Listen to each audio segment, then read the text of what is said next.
नमस्कार दोस्तों, ओजेडी computer education के आपके अपने यूट्यूब चैनल पर फिर एक बार आपका स्वागत है जावा प्रोग्रामिंग की सीरीज़ में। तो जावा प्रोग्रामिंग में सीरीज़ में आज मैं आपके लिए लेके आया हूँ कंट्रोल स्टेटमेंट्स इन जावा। तो जावा के कंट्रोल स्टेटमेंट कौन कौन से होंगे, इससे पहले उन्होंने क्या देखा, ऊप्स के कॉन्सेप्ट, प्रोग्रामिंग में कैसे प्रोग्राम लिखना है, इनपुट कैसे लेना है, लॉजिक कैसे लगाना है और आउटपुट कैसे देखना है। तो आई होप कि आपने ये वीडियोस देखे होंगे। आज मैं बात कर रहा हूँ कंट्रोल स्टेटमेंट्स की। तो कंट्रोल का मतलब क्या है, आपके प्रोग्राम के अंदर जो भी नॉर्मल सीक्वेंस प्रोग्राम का है उस प्रोग्राम में या उस स्टेटमेंट पर कोई ना कोई कंडीशन अप्लाई करनी है। जैसे आपने बहुत बार देखा होगा कि अगर आप किसी भी वेबसाइट पर लॉगिन करिए तो आप कब तक लॉगिन नहीं कर सकते जब तक आपके पास यूज़र आईडी और पासवर्ड नहीं होगा। यूज़र आईडी है, पासवर्ड मैच नहीं कर रहा है, तो ये सारी चीज़ें कौन वेरीफाई करेगा, ये कोई ना कोई इंटरनल हमारा कंट्रोल स्टेटमेंट वेरीफाई कर रहा हो। ठीक है, आपकी चॉइसेस रहती हैं, उन चॉइसेस पे आप चेक करते हो, टिक करते हो और उसके अकॉर्डिंग आपका प्रोग्राम जो है क्या करता है, प्रोसीड करता है।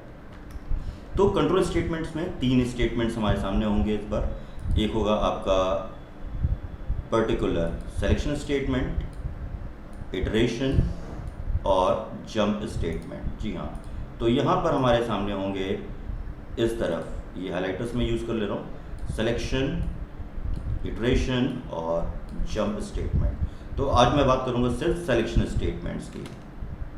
सिलेक्शन स्टेटमेंट्स को सबसे पहले डिसीजन मेकिंग भी कहते हैं। ठीक है, कि आप कोई भी एक लॉजिकल टेस्ट, सपोज ए ग्रेटर देन बी है या एज 18 से ऊपर होनी चाहिए, क्या है ये डिसीजन मेकिंग है कि अगर कोई कंडीशन लगाई गई है उस कंडीशन को चेक करने का काम हम लोग कंट्रोल स्टेटमेंट से ले सकते हैं। जी हाँ, तो कंट्रोल स्टेटमेंट में पहला क्या है, हमारा सिलेक्शन स्टेटमेंट है, जिसके अंडर में हमारे पास होंगे इफ एल्स, नेस्टेड इफ और स्विच केस। और कौन कौन से कंट्रोल स्टेटमेंट्स हैं जो हम लोग को देखने होंगे आगे चल करके। तो सबसे पहले तो यहाँ पे देख लेते हैं, statement that determine which statement is execute and we are known as the decision making statement. The flow of execution of the program controlled by the control flow statement. जी तो ये मेन सेगमेंट है हमारे। Now अगला control statement है हमारे पास iteration. Iteration means repetition. तो repetition के लिए हमारे पास होंगे फॉर लूप, वाइल लूप और डू वाइल। इन सभी पर एक एक टॉपिक पर मैं अगले डिस्कशंस में आऊँगा। अभी आज मैं सिर्फ आपको बता रहा हूँ कंट्रोल स्टेटमेंट होते कौन कौन से। अगला कंट्रोल स्टेटमेंट की कैटेगरी है जंप स्टेटमेंट, जिसमें हम लोग यूज़ करके देखेंगे ब्रेक कीवर्ड को, कंटिन्यू कीवर्ड को और रिटर्न कीवर्ड को। तो आइए आगे बात करते हैं और आज हम शुरू करने जा रहे हैं इफ एल्स, नेस्टेड इफ और स्विच केस के प्रॉपर इंट्रोडक्शन को। तो ये स्विच केस का प्रॉपर इंट्रोडक्शन में सबसे पहला मेरे पास आता है यहाँ पर particular if else statement. If else क्या है, इफ मतलब कंडीशन को चेक करना। यदि अगर कंडीशन सही है तो ट्रू एक्सप्रेशन एग्जीक्यूट होगी और अगर कंडीशन गलत है तो एल्स यानी अदरवाइज वाला सेगमेंट अपनी फॉल्स एक्सप्रेशन जनरेट कर देगा।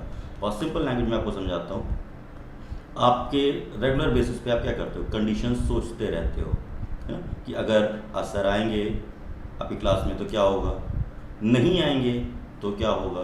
तो अगर आ रहे हैं तो क्या हो रहा है, वो क्या ट्रू एक्सप्रेशन है, कुछ ना कुछ होगा। सपोज नहीं आए तो कुछ ना कुछ ऑल्टरनेट डिसाइड किया गया होगा, वो क्या होगा, फॉल्स। यानी उस कंडीशन के सही ना होने पर आपको क्या करना है वो ये डिसाइड करेगा। ठीक है, ओके। तो ये क्या है, कंडीशनल स्टेटमेंट है। प्री डिफाइंड रूल्स हैं, लाइक आप यहाँ पर greater than, less than, exactly equals to जैसे रिलेशनल ऑपरेटर्स का इस्तेमाल करना सीखेंगे।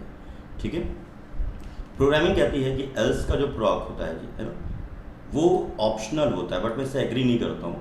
रीज़न क्या है कि मैं या आप एज अ प्रोग्रामर हो, अब मेरे क्लाइंट को अगर कंडीशन सही है तो सब कुछ ओके मिल रहा है, बट मेरे क्लाइंट को ये भी तो पता चलना चाहिए कि अगर गलत हुआ है प्रोग्राम में या मैंने कोई इनपुट गलत दिया है तो उसका क्या होगा।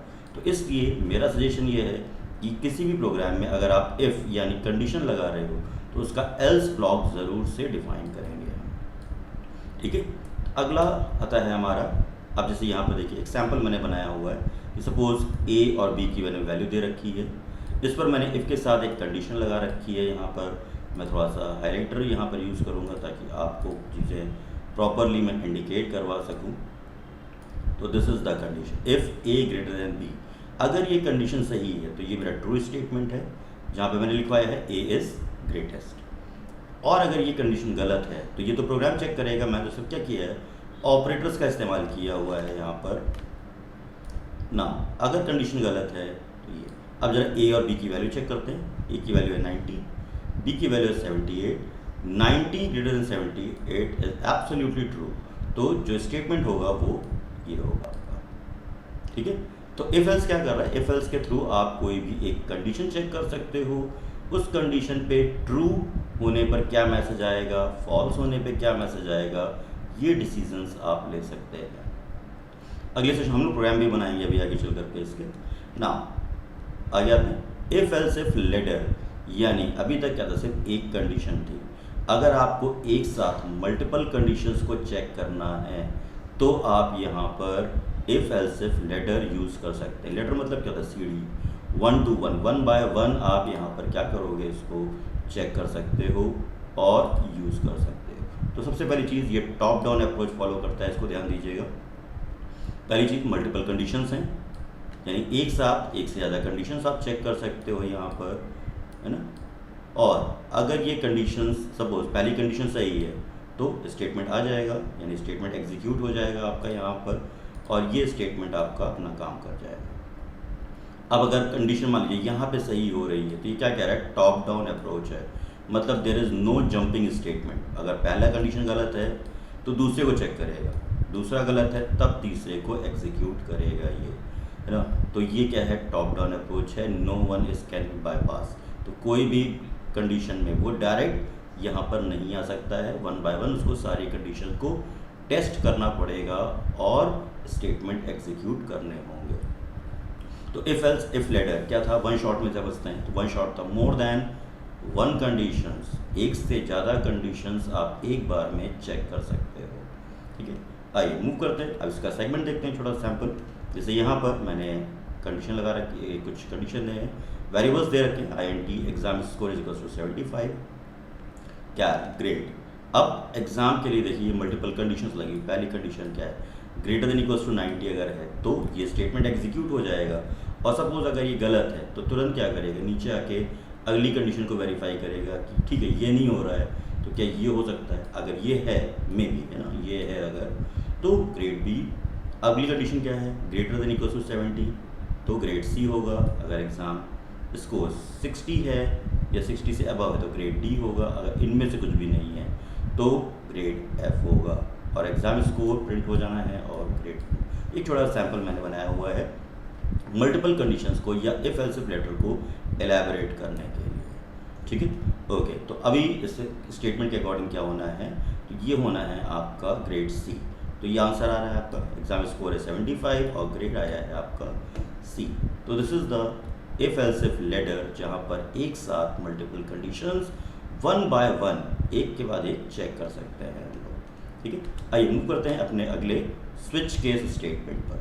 ये बेसिकली क्या होता है, मेन्यू सेलेक्शंस के लिए होता है ना, कि अगर एक साथ आपको मल्टीपल कंडीशंस दी गई हैं, है ना, तो उसमें जो एग्जैक्ट मैचिंग है वो होनी चाहिए। It works on the equality.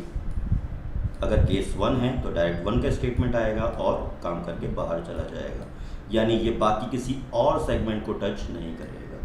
तो स्विच केस आप तब यूज़ करते हो जब आपके पास मल्टीपल चॉइसेस होती हैं और उनमें से कोई एक ही चॉइस आपको एग्जीक्यूट करनी है।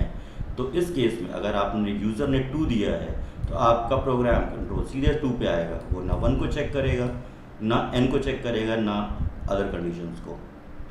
अपना ब्लॉक एग्जीक्यूट करेगा और ब्रेक यानी इस सेगमेंट से क्या होगा, बाहर चला जाएगा, ठीक है। तो स्विच केस स्टेटमेंट के थ्रू आप क्या कर सकते हैं, सबसे पहली चीज़ जो आप लोग को ध्यान रखनी है, मल्टीवे ब्रांच को हम लोग क्रिएट कर सकते हैं, ठीक है। लेटर स्टेटमेंट्स के थ्रू यहाँ पे क्या होगा, डिफरेंट पार्ट ऑफ एक्सप्रेशंस होते हैं और most important point to remember, it works on the equality. जी हाँ, it works on the equality. There is no logical test, not greater than, not less than, confirmation 1 तो 1, 2 तो 2। अब ये दोनों ये आपने देखा कहाँ पे होगा? ये आपने देखा हुआ है अपने कस्टमर केयर की कॉलिंग में या अदर कोई भी सेगमेंट, जैसे आप एटीएम से कैश विड्रॉ करने जाते हो तो वहाँ पे क्या मेन्यू सिलेक्शन से मल्टीपल प्रोग्राम सेगमेंट दिए गए हैं। तो मल्टीपल सेगमेंट्स में आप क्या करते हैं, केस 1 है तो अगर यूज़र ने विड्रॉल के लिए बटन दबाया है तो विड्रॉल का सेक्शन अपना काम करेगा और स्टेटमेंट यानी टर्मिनेशन कर देगा। अब जैसे यहाँ पर मैंने दिया हुआ है, चॉइसेस दे रखी हैं, मैंने रेडियस लिया हुआ है यहाँ पर, छोटे सैंपल में समझाता हूँ मैं आपको। एरिया ऑफ सर्कल की चॉइस दे रखी है मैंने, सर्कमफ्रेंस कैलकुलेशन की चॉइस दे रखी है, एंटर चॉइस। अब अगर यूज़र 1 प्रेस करेगा तो केस 1 पे डायरेक्ट जंप करेगा और एग्जीक्यूट कर देगा, और अगर यूज़र 2 प्रेस कर रहा है तो डायरेक्ट 2 पे आएगा और वर्किंग करके बाहर। दोनों ही सेगमेंट में से कोई एक पार्ट एग्जीक्यूट होते ही प्रोग्राम क्या होगा, ख़त्म हो जाएगा। तो ये क्या था, स्विच केस था, वर्क्स ऑन द इक्वालिटी। तो दोस्तों इसके बेस्ड प्रोग्राम्स हम लोग अपने अगले वीडियो में देखेंगे। अभी फ़िलहाल ये थ्योरी मैंने समझाई है आपको, एक बार फटाफट रिव्यू ले लेते हैं। इफ एल्स था कंडीशंस, सिंगल कंडीशन को चेक करने के लिए, है ना।